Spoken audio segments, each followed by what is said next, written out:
Welcome back to Trojan Sports Now, and with baseball season right around the corner, just over a week away, we decided to talk to the baseball coach, Coach Pierce. Thanks for joining us here this week. Good to be here, Jonathan. Well, Coach, as I said, the season is upcoming, but let's talk about last season a little bit first.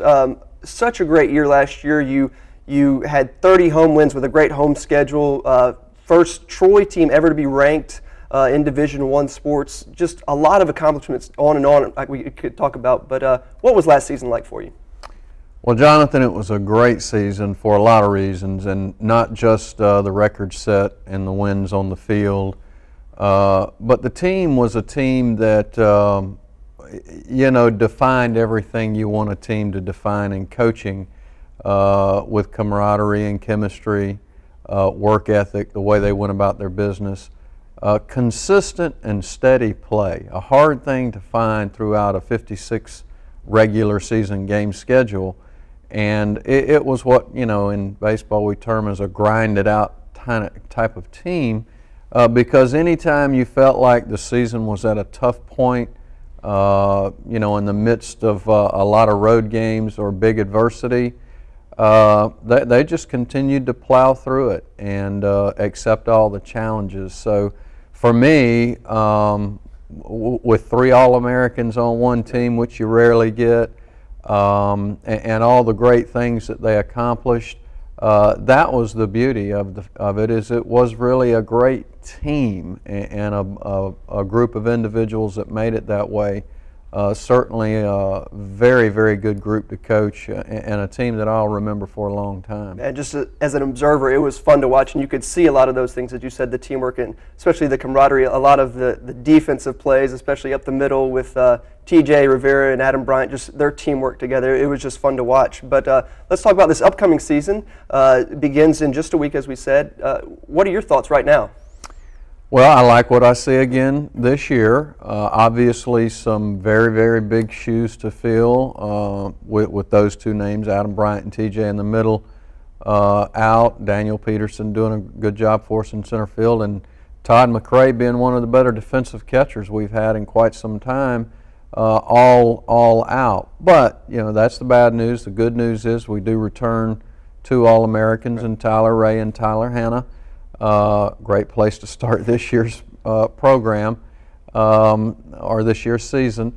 And, a good group, a good nucleus around those guys. A lot of guys that were younger last year are coming back from injury last year, are much better now. So, feel really good about it. And right now, that chemistry and camaraderie that I really liked last year seems to kind of be molding together again this year. You never know exactly how that plays out until you get in, the real wars of a season and the grinds of a season. But right now the guys have worked extremely hard to get ready for opening day. They certainly think they're ready for opening day. I think they need a little longer, but it's, when they get here in August and start working hard at that time, it seems like an awfully long time before February 17th rolls around. So, but all things checking out good at this point. Well, the first guy we'll see on February 17th will be, of course, Tyler Ray on the mound for the Trojans. Talk about Tyler and just what he's done his 4 years here, and plenty of records that he can break this year, and just all his accomplishments. Well, that's a credit to Tyler to begin with, and I do think going back to his freshman year, having quarterbacked at a high school the size of Hoover, and being on that stage, set him up to be able to come into a Division I baseball program and not be too overwhelmed. Everybody's a little nervous, everybody's got some jitters and all those type things, but Tyler as a freshman was just a little more poised and ready for that type of stage, which got him off to a pretty good start as a freshman. Then he came back with an okay sophomore year and probably a little below his expectations. Then the big 12-0 year last year as a junior that does have him set up to not only become Troy's all-time career wins leader, but the Sun Belt Conference as well. And when you talk about the history of our program and the history of the conference, that covers a pretty good bit of ground. And so to be in striking distance of that record, I think is just monumental. So hopefully he'll get off to a good start. We expect him to. He's done all the right things, works the right way, leads the right way, and he's just been a steady performer. And probably the number one question I get when most people see All-Americans signing professionally after their junior year is, why didn't Tyler sign? And there's a lot of factors involved with that, many of them outside of his control, which is, just size, physical size, arm strength. He's not the 95 guy.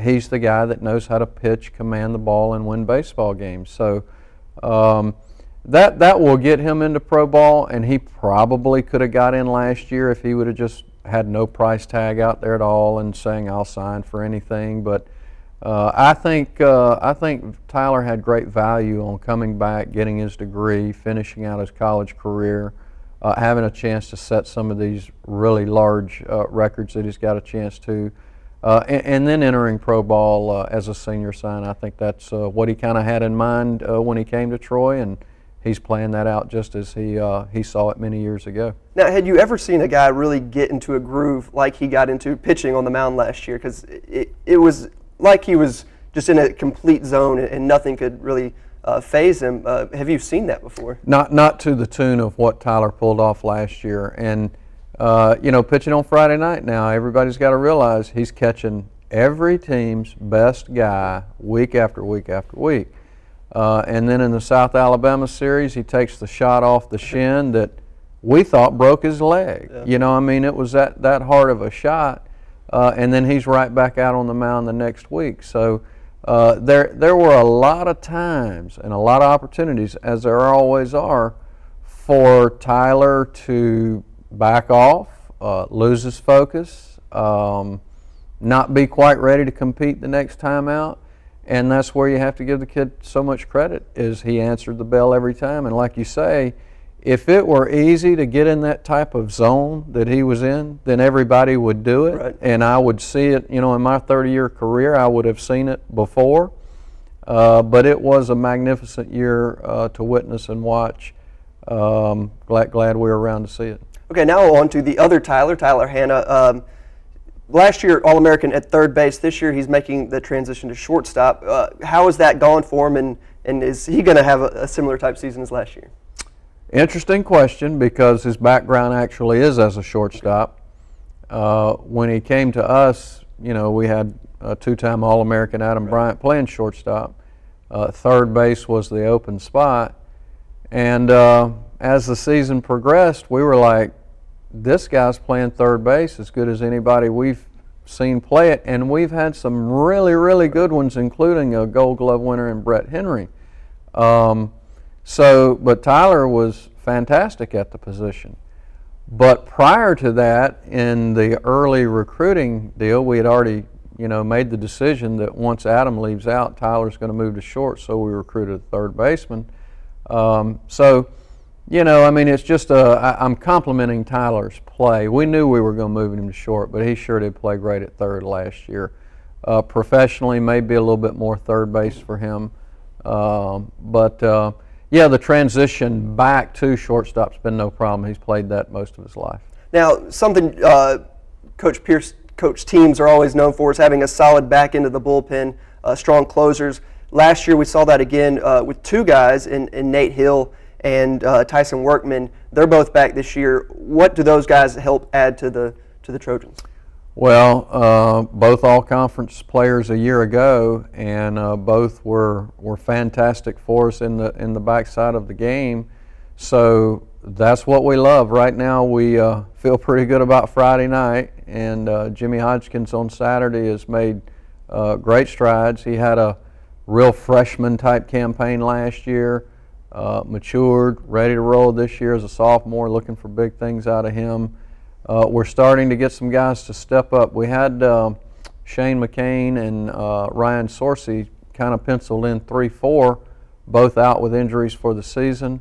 However, some guys are making some moves like Ryan Purdy and William Till and Chris Fisher. Those guys are kind of looking like they're ready to assume those roles. So that 3-4 spot is where we're still just a bit uncertain. but we really feel good about the bullpen with those two names and Thomas Austin, who's had a lot of experience in his career throwing a sinker.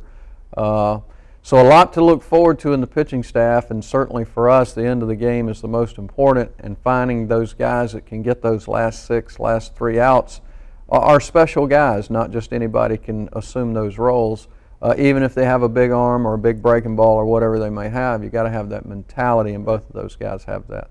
Well, last year one of the questions was your outfield and the depth around it. You ended up finding some, especially towards the end of the year, and those guys are back this year. Talk about those guys. Well, this year that kind of flipped. Now our outfield depth is one of the strongest places on our team. We do have some experience along with some youth that will mix in together out there. Boone Shear is back, and he'll be in the middle of the order. We expect big things out of him. Josh McDormand had a great fall for us. Chase Mathis, a new junior college transfer coming in, has played real well. And Joel Bennett, a freshman from right down in the Dothan area, 11th round pick out of high school. Plenty of talent there, a lot for him to learn, as freshmen have, but certainly has played well. And then Hayden Hillier and Clay Holcomb. We've just got a host of talented players that we feel like with a good rotation and getting everybody some opportunity will pay off big for us as the season unfolds. And from outfield to infield, we know the first baseman is going to return. That's your son, Logan Pierce. What about the other two spots, second base and third base and catching? Well, at second base, Tyson Workman will work a little bit there. Last year, a lot of people were used to seeing him in the outfield as he closed for us. He'll compete there with Jacob Nixon and Tyler Vaughn, which kind of rounds out some good quality depth there. Obviously, Tyler Hanna at short, but Austin Golden is a middle backup kind of guy too that has really improved his play. So we really feel good about the fact that if something were to happen, an injury, or should we need his services, he's ready to go. Third base is Danny Collins, who was last year's Florida Junior College runner-up to the Player of the Year, transfer sophomore though, not a junior, your typical junior college transfer. He is playing his sophomore year. And behind him is Peyton Fuller, a pitch position play dual type guy as well. So feel real solid there. Big shoes to fill, we know, but we feel pretty good there. And then behind the plate, we've got fifth-year player Blake Martz back, ready. Had a lot of experience DHing, some catching experience. A lot of injuries have cost him some more opportunity, but then also Brandon Brown has come in as a junior college transfer and played extremely well behind the plate. So we got a solid club. We like our pitching, and it all starts on the mound, of course. Offensively, I think our fans have began to know that we'll put a pretty potent offense out there, and this year we feel like there will be no difference there as the adjustment to the new bats continues to happen. Well, how has that adjustment been? We saw it kind of, the season started off slow last year. We didn't see as much offense as we're used to in college baseball. Towards the end of the year, it looked like the hitters got more used to the bats maybe. What about through the fall and into this season? Well, going back to last year, it was pretty interesting because that group of players had the old BESR bat, which we called the steroid bat, pulled out of their hand, and then the new BB Core, which was downgraded for safety reasons, and so that was the toughest transition right there. The products were not, I don't think the bat manufacturing companies were ready for that severe of a change that quickly. So it was slow getting products. You couldn't get enough versions of brands to have a balanced bat that fits. So you just had to use what was available. Right.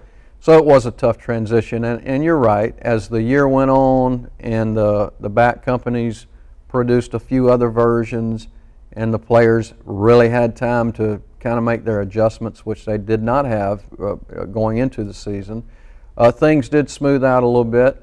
And we were very proud of our team because we kind of put numbers up very similar to what we had in the past on a national scale. Now they were down obviously from what we had done in the past, but comparatively to the other teams nationally, we did very well.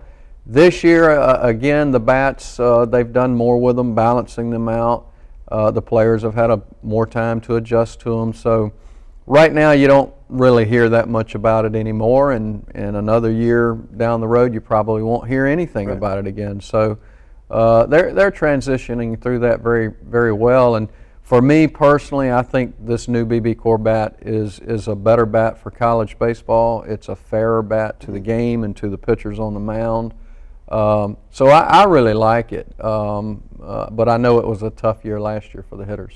Well, Coach, we're running out of time, but we'll take a quick look at your schedule. Last year, it was really home-friendly, even state-friendly to begin the year. You didn't leave the state for the first 20-some-odd games. This year, don't have quite the same luxury, but give us a rundown of what you got this year. Well, yeah, last year was a kind of a fluke, 1 in a million type year with 35 home games and all of that. But Coach Smart does work very, very hard on producing the best schedule he can to give our team a chance to, if they win their games, be a regional type team.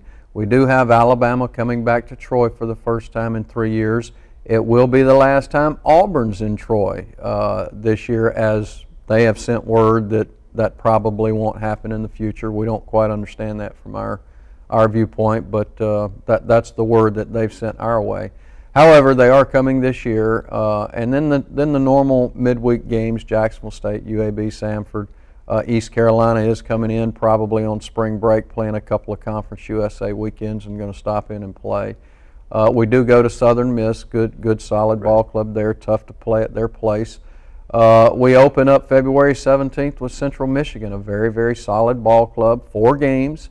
And those 4 games are going to be very important for us and what we're trying to achieve this year. So another solid schedule, Jonathan, that will require players to be committed to it day in and day out in order for us to achieve our goals. Well, Coach, we're out of time, but thank you for joining us, and good luck on the opening weekend. Oh, thank you, Jonathan. Stay tuned for what's coming up this week in Troy Sports.